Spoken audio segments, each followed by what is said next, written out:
Hello candidates, आप सभी को मेरा नमस्कार और स्वागत है लक्ष्य आईएएस के ऑनलाइन प्लेटफॉर्म पर। तो जैसा कि कैंडिडेट उम्मीद करता हूं सभी बेहतरीन होंगे और आगामी परीक्षाओं के लिए तैयारी कर रहे होंगे।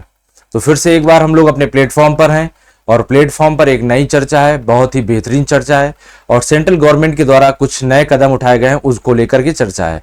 तो जैसा कि आप सभी देख रहे होंगे, आज एक जो चर्चा है वो है इलेक्ट्रिक व्हीकल से संबंधित। वो क्या है उसके बारे में हम लोग जानेंगे, करंट अफेयर में क्या है, क्या क्या सरकार की तरफ से कदम है, ये सारी चीजों को हम लोग एक साथ जानेंगे। तो जो आज की चर्चा है वो ई ट्रक के बारे में। अभी हाल में ही सेंट्रल गवर्नमेंट ने एक नई स्कीम स्टार्ट की है ई ट्रक से लेकर के।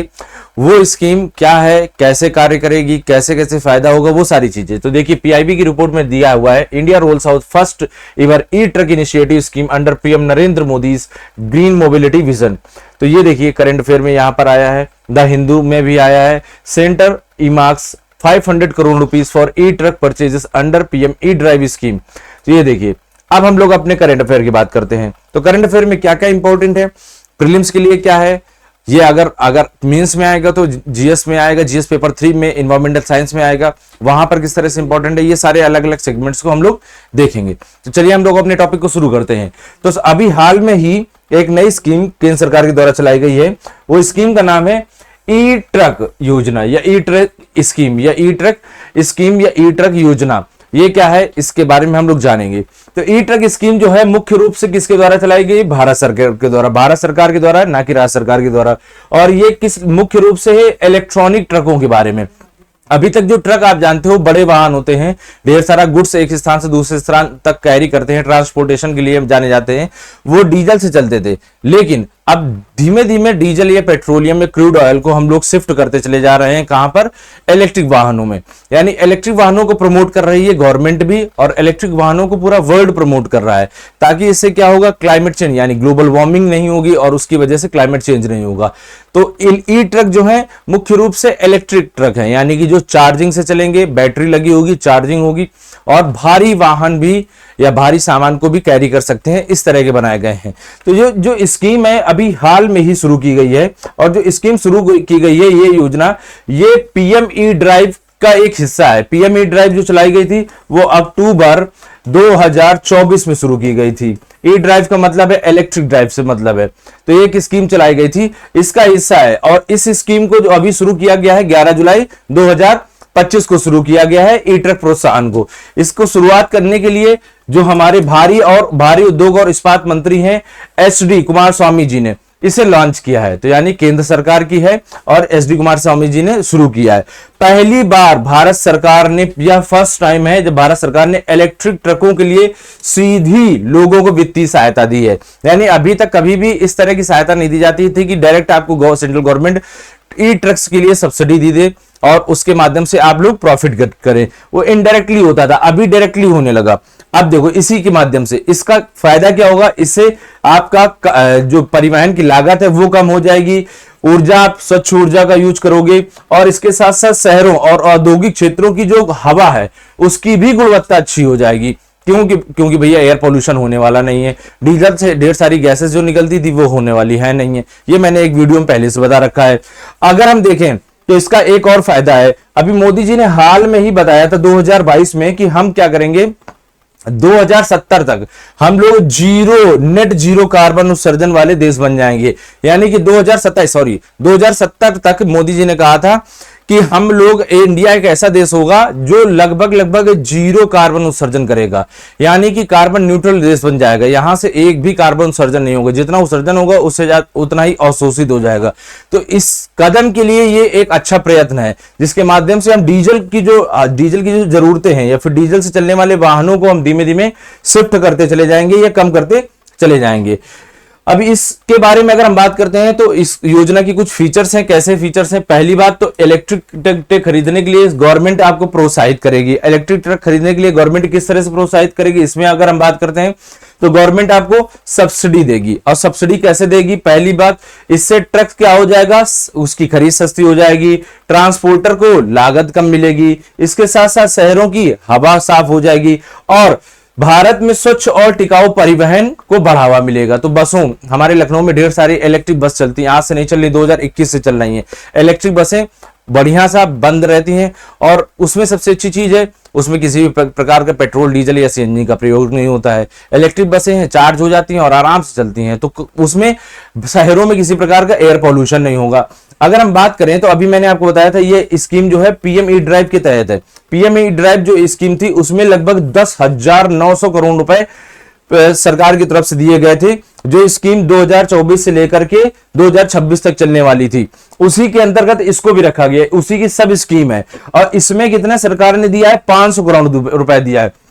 500 करोड़ रुपए किस लिए दिया है कि लगभग 5600 से, यानी यहां लिखा है 5600 लेकर के 5643 ट्रक इस योजना के तहत लोगों को दिए जाएंगे या फिर लोगों को खरीदने में हेल्प की जाएगी। केवल इतने ही ट्रक की अभी बात करें, जो फर्स्ट फेज है वो लगभग 5600 ट्रक के बारे में बात कर रहे हैं कि इतने ट्रक खरीदे जाएंगे। अब आखिरकार ये योजना इतनी महत्वपूर्ण क्यों है, इसके बारे में बात करते हैं।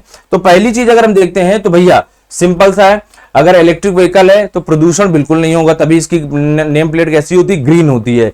उसके बाद अगर हम देखते हैं अभी जो हमारे रोडों में डीजल जो वाहन चलते हैं वो केवल 3% होते हैं डीजल चलने वाले, लेकिन इनका जो प्रभाव है हमारे इन्वायरमेंट पर देखो कितना होता है, 42%।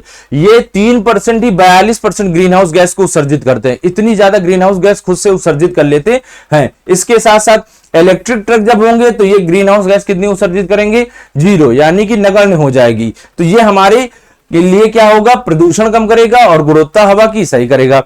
लागत में बचत किस तरह से होगी, लागत में बचत देखिए, इलेक्ट्रिक जो वाहन होते हैं इनमें रनिंग और मेंटेनेंस लागत जो होती है इसकी इलेक्ट्रिक वाहनों, डीजल वाहनों से कम होती है, क्योंकि डीजल वाहनों को समय समय पर सर्विसिंग करवाना होता है और भी काम होते हैं। इनकी सर्विसिंग वगैरह का कोई ज्यादा झंझट नहीं होती है, डायरेक्टली आप जब से यूज करोगे बहुत ही कम समय में सर्विस करवाना होगा, ना इसमें ज्यादा मोबिया ऑयल या इन सब चीजों का कोई आवश्यकता है नहीं, तो डायरेक्ट चलते रहते हैं, मेंटेनेंस कम हो जाएगा। साथ ही साथ हम क्या करेंगे, इस योजना से स्वच्छ ऊर्जा को बढ़ावा देंगे। स्वच्छ ऊर्जा का मतलब क्या हो गया, स्वच्छ ऊर्जा का मतलब हो गया ग्रीन एनर्जी। लगातार हम सोलर पैनल के माध्यम से बढ़ावा दे रहे हैं, लगातार हम इलेक्ट्रिक वाहनों के माध्यम से बढ़ावा दे रहे हैं, कार भी सरकारें ला रही है, हाइड्रोजन बस भी ला रही है, इलेक्ट्रिक बाइक्स तो बहुत सारी लाई हैं, अभी हर कंपनी निकालने लगी है। उसी तरह ई ट्रक भी आने लगा। अब ई ट्रक में और भी फीचर्स होंगे, लेकिन ई ट्रक भी स्वच्छ ऊर्जा को बढ़ावा देगा। इसके साथ साथ स्थानीय विनिर्माण को ध्यान दिया जाएगा।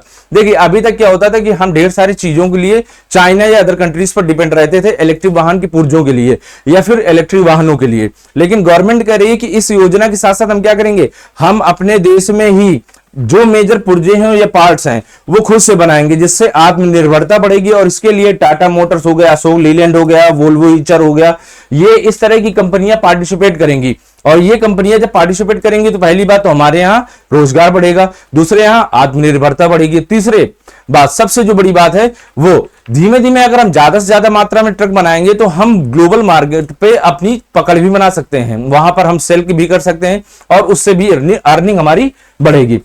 इसमें मुख्य रूप से दिल्ली को विशेष ध्यान दिया गया। अभी हाल में ही मैंने बताया था कि दिल्ली में आर्टिफिशियल रेन हुई है, उसका मैंने एक वीडियो बनाया था। आर्टिफिशियल रेन का मुख्य उद्देश्य था वहां पर एयर पोल्यूशन को कम करना। अब एयर पोल्यूशन तो दिल्ली में अभी भी है, लेकिन कैसे केवल आर्टिफिशियल रेन से कम की जा सकती है, नहीं, आर्टिफिशियल रेन के अलावा वहां पर ऑड इवन सिस्टम लागू किया गया। अभी ऑड इवन लागू करने के साथ साथ दिल्ली में अभी नई जो डीजल और सीएनजी और पेट्रोल वाहन है उनके लिए नई पॉलिसी आई कि 15 साल से ज्यादा डीजल और पेट्रोल और सीएनजी के वाहन नहीं चल पाएंगे और 10 साल से ज्यादा के डीजल वाहन नहीं चल पाएंगे। ये सारी स्कीम्स तो लाई गई। इसके साथ साथ गवर्नमेंट ने क्या किया कि वहां पर जो बड़े बड़े ट्रक्स चलते थे, चाहे वो सामान लाने ले जाने के लिए हो, कूड़े के लिए हो या फिर और भी अन्य चीजों के लिए हो, उसके लिए केवल और केवल दिल्ली के लिए कहा है कि सरकार ने केवल 1100 ट्रक केवल दिल्ली के लिए खरीदे जाएंगे। उस दिल्ली एनसीआर में ही 1100 ट्रक चलेंगे और उसके लिए 100 करोड़ का आवंटन हुआ है। तो देखिए 500 करोड़ है तो 11 इंटू 500 कर दो तो अपने आप आपको पता चल जाएगा कि 5500 ट्रक हो गए। तो लगभग 1/5वां हिस्सा किसके लिए है, सिर्फ और सिर्फ दिल्ली वासियों के लिए, बाकी सभी देश क्षेत्रों के लिए देश के। तो दिल्ली को इसलिए लिया गया क्योंकि सबसे ज्यादा पॉल्यूशन वहीं पर है, दिल्ली एनसीआर ही सबसे ज्यादा पॉल्यूटेड होता है। तो ऐसे में वहां की एयर की क्वालिटी वो भी सही होगी। एयर की क्वालिटी के साथ साथ जब ट्रक्स चलेंगे तो धीमे धीमे लोगों को इसके बारे में नॉलेज होगी और इस पर क्या करेंगे, फोकस करेंगे और भविष्य में इस पर ही खरीदारी भी बढ़ाएंगे। इसके बाद इसकी कुछ विशेषताएं हैं, और विशेषताएं क्या है मैंने आपको बताया कि इनमें क्या होंगी, सरकार सब्सिडी देगी। लोगों को सब्सिडी कैसे मिलेगी उसके बारे में बात कर लेते हैं। तो सब्सिडी जो है यहाँ पर N2 और N3 श्रेणी के इलेक्ट्रिक ट्रकों को मिलेगी। अब N2 क्या होते हैं, N2 ट्रक या N2 वाहन वो होते हैं जिनका कुल वजन होता है 3.5 से लेकर 12 टन, और N3 वाले वो होते हैं जिनका कुल वजन होता है 12 से 55 तक होता है। तो जो ये इस श्रेणी के हैं इन्हीं को केवल और केवल ई ट्रक के माध्यम से सब्सिडी मिलेगी। सभी को सब्सिडी नहीं मिलने वाली है, केवल इन ट्रकों को मिलेगी। इसके साथ साथ देखें तो एक और खासियत है, सब्सिडी अगर आपको पानी है तो जो पुराने वाहन है आपके, उनको पहले क्या करना होगा, उनको आप स्क्रैपिंग पॉलिसी के माध्यम से स्क्रैप करवाना होगा। ले जाकर के पहले आप तोड़वा दो, उसको खत्म करवा दो, नष्ट करवा दो, तब जाकर के आप नया वाहन लोगे, तब जाकर के आपको अब सब्सिडी मिलेगी। ऐसे नहीं कि भैया जो मन में है, जिसके मन में है और वो सब्सिडी गेट कर ले। इसके बाद अब सब्सिडी की राशि को बात करते हैं। तो सब्सिडी इसमें कितनी दी जाएगी उसके लिए हम बात करते हैं। तो लगभग जो अधिकतम होगी वो 9.6 लाख रुपए तक दी जाएगी।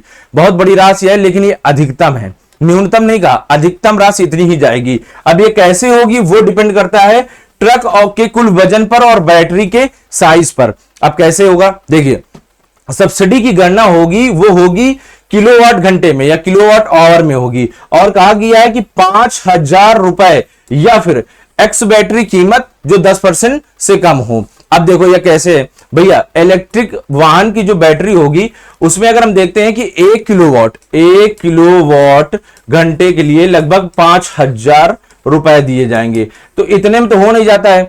एक बैटरी कितने की होती है, 250 किलोवाट से लेकर के 400 किलोवाट घंटे तक की होती है, इतनी पावर उसमें होती है।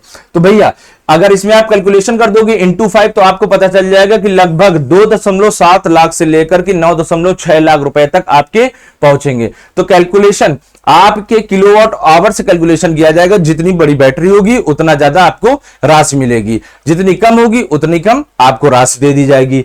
इसके साथ साथ इसमें जब सब्सिडी होगी तो सब्सिडी पहले आओ पहले पाओ के माध्यम से चलेगी, और जो पीएम ई ड्राइव पोर्टल के माध्यम से आपको बताई जाएगी कि मतलब जो सबसे पहले खरीदेगा उसको सबसे पहले सब्सिडी मिलेगी। पीएम ई ड्राइव पोर्टल में दर्शाया जाएगा, और जो बाद में खरीदेगा उसको बाद में मिलेगी। लेकिन सब्सिडी की राशि निर्धारित करेगी किस पर, बैटरी पर और ट्रक के भार पर निर्धारित करेगी। ठीक है, चलिए इसके बारे में अगर कुछ पॉइंट और देखते हैं तो इसमें देखते हैं वारंटी की शर्तें। अब क्या है कि आप केवल ट्रक खरीद लो, पैसा लगा लो, अगर वारंटी भी नहीं है, बैटरी खराब हो गई तो क्या करोगे, पैसा आपका नुकसान, या फिर पैसे का बिना वजह खर्च हुआ और नुकसान भी आपको भुगतना पड़ेगा। तो उसके लिए कुछ और भी चीजें हैं, सरकार ने आपको सुनिश्चित किया है कि ट्रक देखिए जो निर्माताएं होंगी, जो कंपनी इस ट्रक को बनाएगी, उनके लिए कुछ खास निर्देश निकाले हैं। पहला कि आपको बैटरी की वारंटी देनी पड़ेगी। बैटरी की वारंटी क्या है, 5 साल या 5 लाख किलोमीटर तक की वारंटी, यानी 5 साल तक तो चले या फिर 5 लाख किलोमीटर तक चले, उसके बाद ही बैटरी को रिप्लेस कराना होगा, उसके पहले नहीं करवाना होगा। दूसरा, वाहन और मोटर 5 साल या 2.5 लाख किलोमीटर की वारंटी। वाहन जो होगा या फिर उसमें जो मोटर लगी होती है तो उसकी वारंटी या तो 5 सालों की होगी या लगभग 2.5 लाख किलोमीटर चल चुके हों तब तक की वारंटी होगी। इस बीच में अगर खराब होते हैं तो वो कंपनी की जिम्मेदारी होगी कि वो ग्राहक को, कस्टमर को फिर से सही करके फ्री में दे। इसके साथ साथ हम देखेंगे कि अगर हमारे भारत देश में ही बढ़ता है तो भारत देश में जब बढ़ेगा तो हमारे यहाँ मैन्युफैक्चरिंग हब बनेगा धीमे धीमे, और उससे क्या होगा, हम सेल्फ डिपेंड होने लगेंगे, और सेल्फ डिपेंडेंसी जब बढ़ेगी तो भारत आत्मनिर्भर होगा। लोग यहीं पर जो रोजगार मिलेगी लोगों को। इसमें बैटरी, मोटर और अनकंट्रोलर जैसे हिस्से, मुख्य जो चीजें हैं, जो मुख्य पार्ट जो ट्रक के हैं वो सारे और कहां बनेंगे, भारत में बनेंगे। भारत में कुछ ही कंपनियां अभी इसमें पार्टिसिपेट कर रही हैं, खासतौर पे वे कंपनियां पार्टिसिपेट कर रही हैं जो पहले से या तो ट्रक्स बना रही हैं और या तो फिर ऑटोमोबाइल सेक्टर में उनका बड़ा नाम है। सभी कंपनियां इसमें पार्टिसिपेट भी नहीं कर रही हैं। और इसके साथ साथ इसकी जो मैंने आपको अभी बताया, दिल्ली के लिए स्पेशल उसमें प्रावधान रखा गया है कि दिल्ली के लिए केवल 1100 ट्रक ले लिए जाएंगे। शामिल करने की अगर बात करते हैं तो इसमें कई अलग अलग कंपनियां इसमें शामिल हैं। जैसे कि हम बात करते हैं टाटा मोटर्स, अशोक लेलैंड वगैरह, आपको मैंने बताया। ये कंपनियां ऐसी कंपनियां हैं जो ट्रस्टेड हैं, गवर्नमेंट की निगाह में भी हैं और लोगों की निगाह में भी हैं कि ट्रस्टेड है। भैया टाटा की गाड़ी कहा जाता है, टाटा की गाड़ी बहुत अच्छी होती है। महिंद्रा की बात करते हैं तो स्कॉर्पियो आती है, थार आती है, इस तरह की गाड़ियां मजबूत बनाते हैं। रेटिंग भी उनकी अच्छी होती है, क्वालिटी भी अच्छी होती है, सारी की सारी चीजें अच्छी होती है, तो उससे लोगों को ट्रस्ट बढ़ता है। तो सरकार भी उन्हीं कंपनियों को हायर कर रही है, उन पर अप्रोच कर रही है जिन पर लोगों को ट्रस्ट है, ऐसे नहीं कि किसी को भी उठा रही हो। और सबसे बड़ी बात, वो देसी हो, यानी कि इंडियन कंपनी हो, ना कि विदेशी कंपनी हो। इस योजना के लाभ की अगर बात करें तो पहली, जो ट्रांसपोर्टर होंगे उनको एक तो अच्छी खासी सब्सिडी मिलेगी और ऐसे ट्रक्स मिलेंगे जिनमें रनिंग और मेंटेनेंस लागत भी कम होगा। इसके साथ साथ पर्यावरण के लिए भी अच्छा होगा, क्योंकि भैया डीजल का अगर यूज कम होगा तो पहली बात तो एनर्जी सिक्योरिटी हमारी थोड़ी सी और मजबूत हो जाएगी, कि एनर्जी के लिए हमको अन्य देशों की तरफ देखना नहीं पड़ेगा। डीजल की हमारी जरूरत अपने आप कम हो जाएगी। डीजल की जरूरत कम हो जाएगी तो उसके लिए सोलर एनर्जी या फिर इलेक्ट्रिक एनर्जी के माध्यम से हम किसी भी माध्यम से, चाहे वो कहीं से भी बिजली गेट कर रहे हो, अपने बैटरी को चार्ज करके हम चला सकते हैं। तो डीजल की डिपेंडेंसी अपने आप कम होती चली जा रही। फिर ये अर्थव्यवस्था के लिए अगर हम बात करते हैं तो ये ग्रीन जो सर्विसेज है वो जनरेट करेगी। कैसे? हम कोई भी काम ऐसा करते हैं जिसके माध्यम से फॉसिल फ्यूल का यूज नहीं हो रहा है, वो सारी की सर्विसेज सिर्फ और सिर्फ एक ही कहलाई जाती हैं। वो क्या है? हरित नौकरियां या ग्रीन सर्विसेज। ग्रीन सर्विसेज का मतलब होता है वह सर्विस जो सिर्फ और सिर्फ एक ही उद्देश्य के लिए हो। वो उद्देश्य है ग्लोबल वार्मिंग गैसेस को कंट्रोल करना, उनको किसी तरह से प्रयोग में कम करना, और ग्रीन एनर्जी यानी इलेक्ट्रिक व्हीकल्स को ज्यादा से ज्यादा, हाइड्रोजन वाहनों को ज्यादा से ज्यादा प्रमोट करना या फिर बढ़ावा देना। इसके साथ साथ भारत का लक्ष्य जो मोदी जी ने रखा है कि 2070 तक हम क्या करेंगे? जीरो कार्बन वाले या जीरो कार्बन उत्सर्जन वाले देश बन जाएंगे। तो ये भी हमारे लिए ये जो स्कीम है कहीं ना कहीं से उस लक्ष्य को भी पूरा करने में मदद करेगी। तो मित्रों, ये आज का जो सेगमेंट था ये सिर्फ और सिर्फ ई ट्रक का था। ई ट्रक की स्कीम जो है वो किससे है? पीएम ड्राइव स्कीम से रिलेटेड है। इसके लिए सरकार ने कितना पैसा दिया है? 500 करोड़ दिया है। लगभग कितने ट्रक होंगे? लगभग 5600 ट्रक होंगे। दिल्ली के लिए 100 ट्रक, 100 करोड़ रुपए केवल और केवल दिल्ली के लिए है। इसमें लगभग कितनी सब्सिडी मिलेगी? 9.6 लाख मिलेगी। इसके अलावा ढेर सारी और सब सुविधाएं होंगी। सब्सिडी डिपेंड करेगी ट्रक के भार पर और बैटरी के साइज पर, जो किलोवाट आवर के आधार पे होगी। तो ये सारे के सारे प्रीलिम्स के लिए जो इंपॉर्टेंट पॉइंट है उनको आप अलग लिख लीजिए, मेंस के लिए जो इंपॉर्टेंट पॉइंट है उनको आप अलग लिख लीजिएगा और बेहतरीन अपना नोट्स बनाइएगा और इसको कंप्लीट कर लीजिएगा। ठीक है, तो ये सेगमेंट आज का यहीं कंप्लीट होता है। मिलेंगे हम लोग फिर से नेक्स्ट क्लास में, तब तक के लिए धन्यवाद।